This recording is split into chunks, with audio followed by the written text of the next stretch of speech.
Hello and welcome into another video. I'm back in my dorm, so I have all my stuff, I have all my equipment, I can do proper videos, and today we're going to be talking about the Hart Trophy. Every year, if you do not know, if you're casual, the Hart Trophy is basically the MVP award. It goes to the best player. As you can see Crosby, Gretzky, Pat Kane, Alexander Ovechkin, Taylor Hall, some world-class players up here. And it's very important that the sport's represented by the best player. In some years, it's easier to give than others. This year, it is kind of a tough one to decide. So I saw this post. This is kind of what inspired the video on Instagram. You see Leon Draisaitl there leading the way, 101 points or 102, leads the league by like 10 or 11 right now. Nathan MacKinnon in second. David Pastrank, Connor McDavid, and you see the bottom right there, Panarin getting 11 votes. This is a three-quarter mark of the season, so we still got a quarter of the season to go, or a little less now, because this was posted about a few days ago, maybe a week ago now, and it's really a wide-open field among these five. Now, when you look at the points leaders, and I include the top 10, Huberdeau down there in 11th is tied for 9th technically, but he's in the top 10. You see, once you get outside of the top 5, it's kind of a drop-off. He's Brad Marchand, second leading point getter on his team. Kucherov in 7th. There's no way they're not giving awards to Lightning players this year after what happened last year.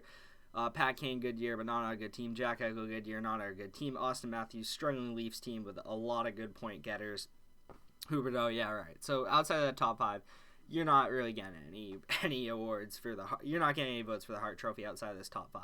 And then the top 5 scores as well. I got their pictures, kind of like the Brady Bunch around here. And it's clearly a 5-person race. But I do want to talk about John Carlson for a sec. That's goalies. John Carlson for a sec. John Carlson really had an opportunity to put himself in this conversation earlier this year because he was a top 10 point getter for a while as a defenseman, which doesn't happen often, well above a point per game. He's slowed down. He's still above a point per game, but he's barely above a point per game. I believe he's like 1.12, which is still damn impressive, and it's going to be the highest point total by a defenseman since, I want to say, the 1990s, assuming he doesn't really fall off at the end of the season. And John Carlson needs to be applauded for this. It's not an MVP season. Maybe he deserves a vote or two for what he does for the Washington on the back end too. Great player. Should win the Norris this year. But as you can see, Brent Burns is last year 83 points, 82 games. John Carlson's probably going to have closer to 90, maybe 90. If he gets 90, then we're probably talking a little more about John Carlson in this conversation. But because he's fallen off, he sees 73 points with about 17 games to go. He needs to be a point per game, and he hasn't been the last 10 games or so. Or I think the last 5 he has 3 and 5, which is good.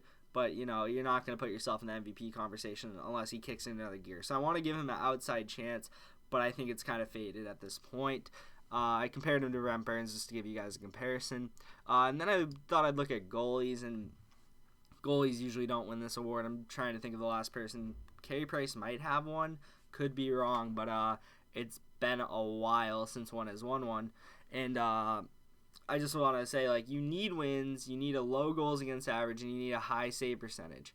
Now, you see the wins total leaders 33 with Vasilevsky, above average stats, save percentage, goals against average. Binnington got the wins, a little lesser in the save percentage, goals against average. Frederik Andersen, yeah, right, with that save percentage and goals against. Connor Hellebuck, he's getting the wins. He has a good save percentage. He has a decent goals against average, or an okay goals against average, but he doesn't play on a team that's probably going to make the playoffs. He deserves to be in the conversation for Vezina, no doubt. Then I look down the list just to some of these guys don't deserve mentions. Like Fleury's not having the greatest year. Price is having an okay year, but Montreal's not good. Tuukka Rask could very much have a claim at the Hart Trophy if he played more. But because Boston cares about winning, they're not running their goalie into the ground, and they're giving Halak a lot of starts, so those win totals aren't going to be up there. But Tuukka Rask is definitely in the Vezina conversation. Him and Hellebuck, I think, are the front runners in my mind for that award right now. And no goalies in the Hart conversation this year. So we're going back to the men we were talking about, the top 5 point getters, and that's Draisaitl, McDavid. They're the first two I want to talk about. Now, as you can see, Draisaitl leading the way with 102 points in the league, 39 goals, 63 assists. He's probably going to finish around mid-40s in goals, probably mid-70s in assists, something like that. I don't want to predict him because these guys can pop off any night of the week, so I could be very wrong with where I just stated those. He could get 10 goals in 30 days because he's just that talented. He plays with McDavid on the power play. They split them up here and there, though. They don't always play together, but I believe 50 of Draisaitl's points or something like that are with McDavid. And as you can see, their points per game are very close. So because of that, how do you really pick between these two? They're playing on the same team. They're both very good players. They're both elite players. They're both top 10 players in the league, maybe top 5 players in the league for Draisaitl. McDavid, in a lot of people's minds, and in my mind, is the best player in the world. But I don't think you can just give him the MVP award. I'm going to go back to the image up here in the NHL Insta post. Connor McDavid having 32 points shouldn't be the case. Artemi Panarin should have more votes for him. Connor McDavid does not lead his team in points. He does not lead his team in points per game. He's the most talented player, and that's why he's getting votes, and people think he's the best player in the world. But in my mind, this doesn't go to just who's the most talented. It goes to who's having the best season.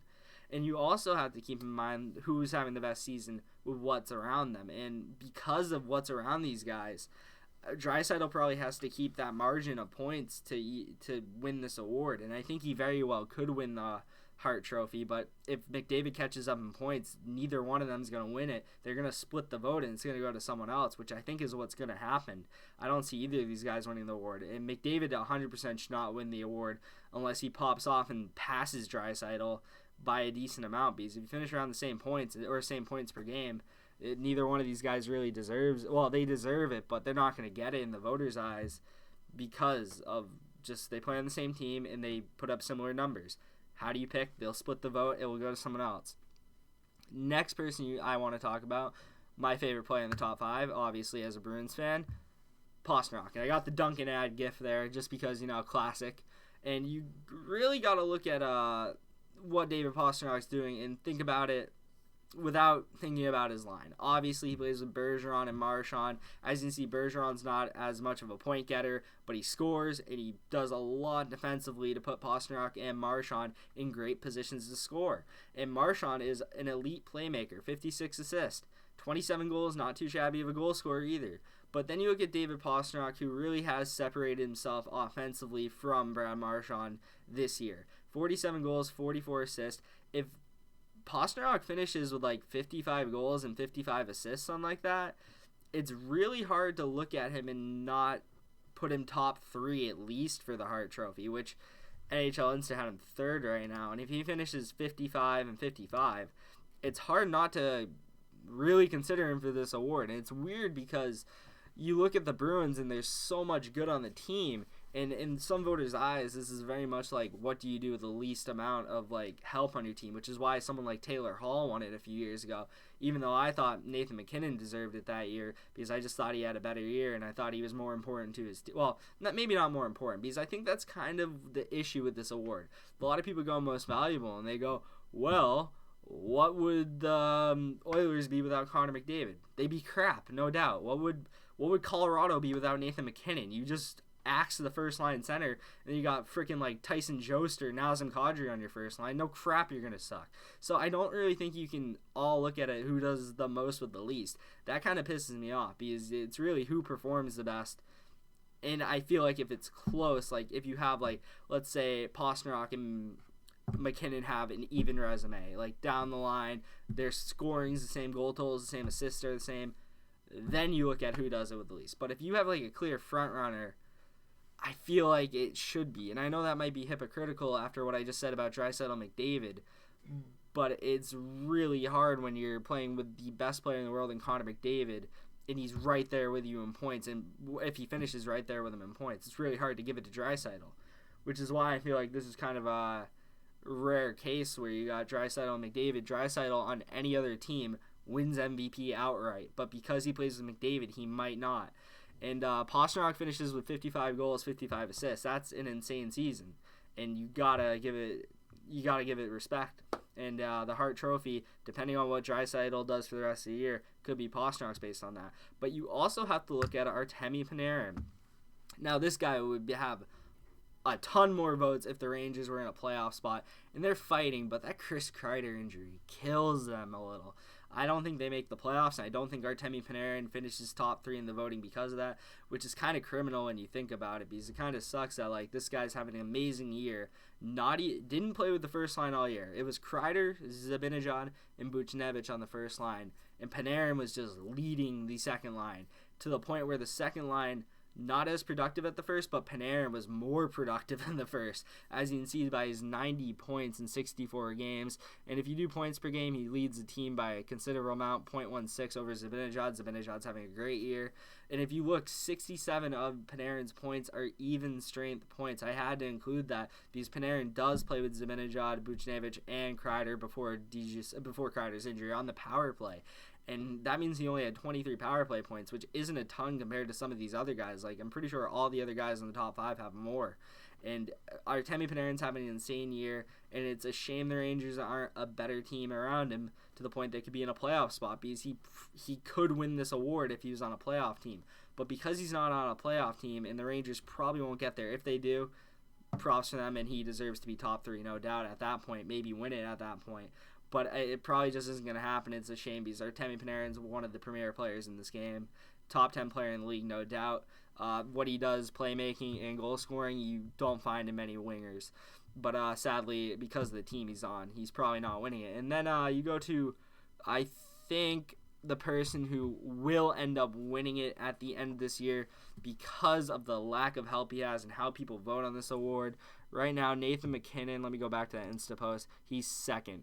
And because I think Connor McDavid catches up with Draisaitl and they probably will split the vote, Nathan MacKinnon is having a great year. A great year. He's going to finish with over 100 points probably. He's going to be miles ahead of the next person on his team. As you can see, the rookie, Cale Makar, is the second leading scorer.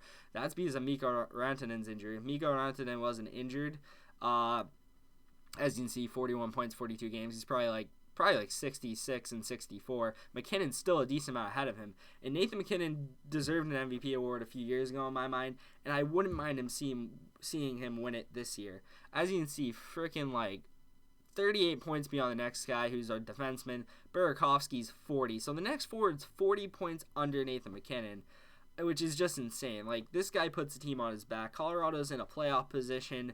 They're one of the favorites coming out of the West along with Vegas at this point, I want to say. And it's just insane how Nathan MacKinnon consistently drives the first line. He's doing it with no help. He's leading a very solid Colorado team to the playoffs. I want to check their spot in the playoffs right now. Right now they're second in the division behind St. Louis. I forgot to mention them as contenders in the West. I tried to forget about St. Louis as a Bruins fan. But, they're the second leading point getters in the West, and this guy's just carrying them. So I think because of that, Nathan MacKinnon at the end of the year will walk away with the Hart Trophy. I think then you look at the end, it's probably going to go, the top 3 is probably going to be MacKinnon, Pastrank, and either Draisaitl or McDavid, depending on how McDavid finishes. I think Draisaitl will probably edge him out just because he has a lead and he's that talented. So I think you're going to probably be looking at Nathan MacKinnon wins the award, Pastrank second, and Draisaitl third. Because sadly, Draisaitl plays with McDavid, so he's going to not get as many votes. It's just how it is.